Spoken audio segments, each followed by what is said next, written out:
Inclusive, eu quero mostrar uma novidade aqui para vocês, que eu falei muito pouco dela esses dias na internet. Deixa eu ver se eu consigo entrar aqui. Playground, ChatGPT, isso aqui, ó. Até um tempo atrás, você tinha algumas opções de fazer automação. Você criava um assistente aqui. Carlos, mas isso não é a mesma coisa do ambiente que a gente estava tratando lá na IA Builder e quando eu abro o ChatGPT? Era, mas agora não é mais. Isso aqui é aquele ambiente que eu comento com vocês de superagentes. Então eu posso vir aqui e configurar o agente do jeito que eu quero. Eu posso dar a descrição que eu quero, eu posso escolher o modelo que eu quero trabalhar ainda. Eu posso colocar se eu quero que ele busque somente uma estrutura de arquivos. Então é como se eu fizesse um mini chat GPT para aquilo que eu preciso. E aí eu vou ter conversas com esse chat GPT. Eu vou vir aqui e vou conversar com esse chat e vou chamar alguns agentes, né? Então eu vou criando agentes aqui e vou conversando com eles e cada um desses agentes, depois eles vão me dando suporte de acordo com aquilo que eu preciso. Então, por exemplo, se eu quiser conversar com esse agente aqui, eu posso vir aqui na parte de criar, eu posso vir aqui e escolher um agente. Então, por exemplo, eu tenho um redator de vídeo curto aqui, eu posso vir conversar com ele. Se eu quiser conversar com ele, ele vai me responder somente dentro disso, dentro desses vetores de dados aqui, que é aquele famoso banco de dados vetorizado que eu sempre falo para vocês. O que a OpenAI fez? Ela criou esse cara aqui. Ela criou um negócio que chama Agente Kit. E dentro da Agente Kit, ela criou esse Agente Builder. O que ele te dá? Ele te dá várias opções aqui dentro para você poder fazer o seguinte. A partir de agora, quando você mandar... Isso aqui é o que já existe no N8N, tá? Que é uma ferramenta extremamente famosa nesse mundo. Por exemplo, você vai falar o seguinte. Quando vir alguma entrada de texto aqui dentro, e aí você pode mandar essa entrada de texto com o mesmo ambiente ali que você mandava para os agentes, você pode vir e falar o seguinte, olha, eu quero que você execute a ação X, que é um agente específico. Então, a cada parte dessa daqui, você pode virar para esse agente e falar o seguinte, olha, quando o assunto vier, o que eu quero que esse agente faça? Eu quero que esse agente analise essa informação e faça uma análise crítica com base na metodologia X. E aí você dá o formato de saída. Você quer que ele saia como texto, JSON? Você quer que ele saia como um agente kit para ele continuar fazendo alguma ação específica? Você pode vir aqui e falar o seguinte, esse MCP aqui é um negócio que no futuro vai mudar o mercado também, tá? Aqui no MCP, você pode vir aqui e adicionar alguns o quê? Alguns MCPs que já estão prontos. Então, por exemplo, se eu quero pegar um MCP do SharePoint, aqui dentro tem algumas execuções do SharePoint que ele já tem pronto. Então, por exemplo, eu quero que busque um arquivo. É uma ação que já está clara, o MCP como se fosse pequenos pedaços de ações. Então, por exemplo, uma ação no telefone é ligar. Então, ligar é um protocolo dentro do MCP. MCP é um protocolo. Então, tem um protocolo claro que é ligar. Na hora que você falar com a OpenAI e falar o seguinte, preciso que você telefone para a pessoa X. A inteligência artificial vai entender que preciso que você telefone é o mesmo que ligar. Ligar, ela vai acionar o protocolo de ligar. E no celular, ele sabe que aquele protocolo é para acionar o app de telefone. Aí eu preciso que, por exemplo, você ligue para a Vanessa. E ele vai entender que sempre que eu falar ligar, que eu tiver relacionado a protocolo de ligação e falar o nome de uma pessoa, ele sabe que o MCP é contato. Então ele vai mandar para dentro do telefone para ele buscar um contato. Então isso é uma forma de construir soluções. A mesma coisa pode ser no SharePoint. Criar listas. Pode ter um MCP, um protocolo para criar lista. Então quando eu virar e falar, olha, preciso que você crie uma lista no SharePoint X. Ele fala criar lista SharePoint. Então ele sabe que aquilo ali é um protocolo. Ele vai mandar para um protocolo claro para o SharePoint já vai entender. É para criar as listas dessa forma. Então o MCP ele traduz da inteligência artificial para um ambiente mais de automação. Então, o que acontece? Com isso aqui, você pode construir algumas relações muito claras. Então, por exemplo, se a resposta for dessa forma, o que eu quero que você faça? Eu quero que você siga o caminho X. Se o protocolo, se a resposta for uma, eu quero que você faça algo. Se a resposta for outra, eu quero que faça outra coisa. Então, analise o e-mail e verifique se tem uma solicitação comercial. Aí eu sigo por um caminho. Ou analise a pergunta e verifique se o cliente está questionando sobre precificação. Se sim, todas as respostas vão estar envolvidas num ambiente de tabela de preço. Se não, pergunte para o cliente se ele quer saber mais. Então, assim, se você conseguir entender o seu fluxo e traduzir, isso aqui pode resolver muita coisa. Então, Muita coisa que a IA ainda não fazia, aqui dentro pode ser feito. Olha, eu quero que toda hora que chegar for um relatório de vendas, ele seja splitado para vários departamentos de forma dependendo do cenário. Então, eu quero que ele avalie o protocolo de vendas, o relatório de vendas, ou solicitação de venda, e verifique se existe ali dentro uma prestação de serviço complexa, com base naquilo que eu entendo que são prestações de serviço simples e complexas. É complexa? Então ele faz um caminho. Não é? Ele faz outro. Quando o cliente entrar em contato por e-mail, identifique se ele quer falar em algum departamento e, por exemplo, ele quer falar no suporte. Você faz um caminho de suporte e pergunta para ele se o seu suporte está dentro da parte de Office 365, gestão empresarial, aí ele fala. Aí você pede, narre um pouco da sua dúvida. Aí ele vai narrar. Você pode ir lá e falar o seguinte, de acordo com essa narrativa, encontre um material, um manual dentro desse ambiente, envie para o cliente e veja se isso soluciona o problema dele. Se não, direcione ele para um humano. Então, isso aqui é uma ferramenta que traz dentro da própria OpenAI a solução para fazer tudo isso.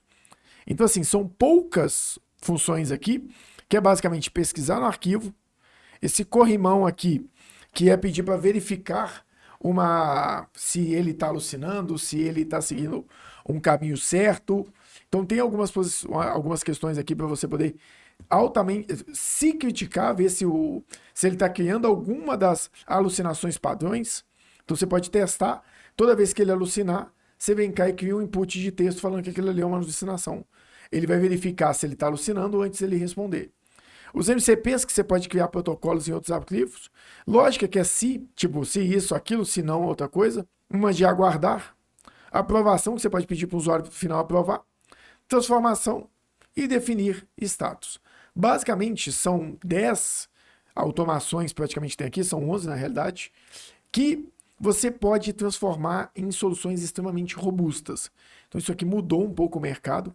Então essa, para mim, é uma das pautas mais relevantes desse ano.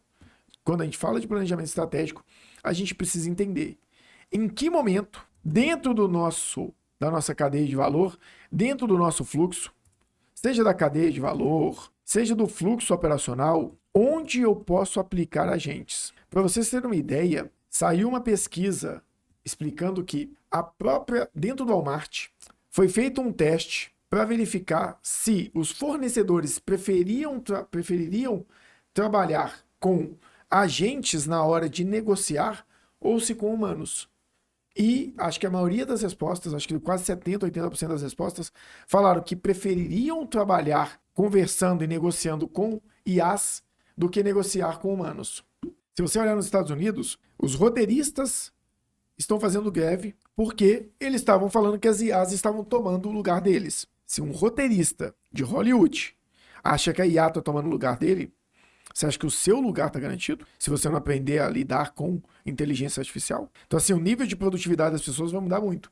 Então, dentro da sua cadeia de valor, o que você pode utilizar ou onde você pode utilizar uma IA? Na entrada de clientes, no atendimento, você poderia colocar IA. Você pode colocar uma IA na triagem de e-mail. Você pode colocar uma IA, por exemplo, para responder às questões dos clientes. Independente do cenário, você pode avaliar isso.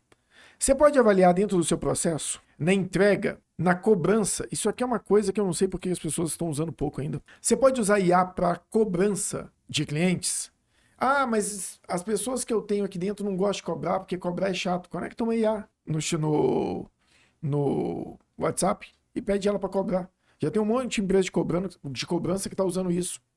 IA não dorme, manda mensagem o dia inteiro, negocia, respeita o limite do que você pede para ela fazer. Dentro, por exemplo, de treinamentos, tanto manualização, a parte de vídeos de treinamento já podem ser feitas por IA. Claro, não vai ficar tão bom quanto o humano em algumas coisas, mas dependendo do vídeo, se não tiver que compartilhar a tela, dentro do seu processo, por exemplo, de feedback de cliente, dentro do seu processo de análise de dados não estruturados, por exemplo, respostas de texto de pesquisas que você faz ali dentro. Então, dentro do seu fluxo operacional, aonde a IA pode te ajudar, ela tem com certeza uma forma de trabalhar dentro da sua empresa.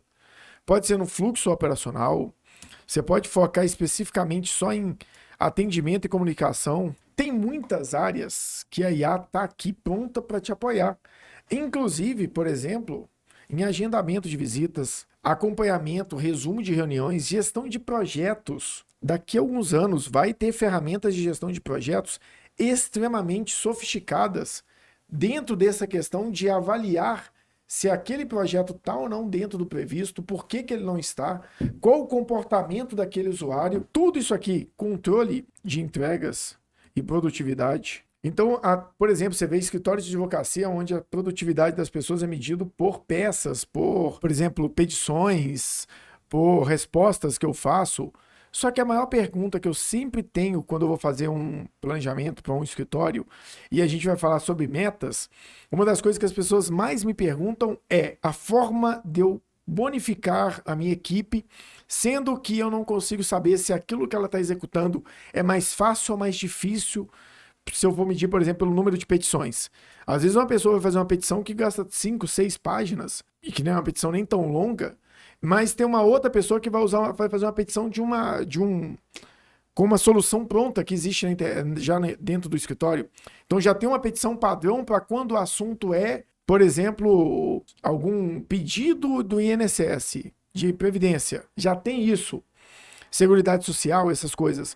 E eu tô tem um outro cliente que pediu para fazer uma ação contra o banco que tá pedindo uma cobrança abusiva do cliente, uma coisa do tipo, que eu vou ter que pedir uma perícia, acompanhar, fazer uma petição muito mais longa.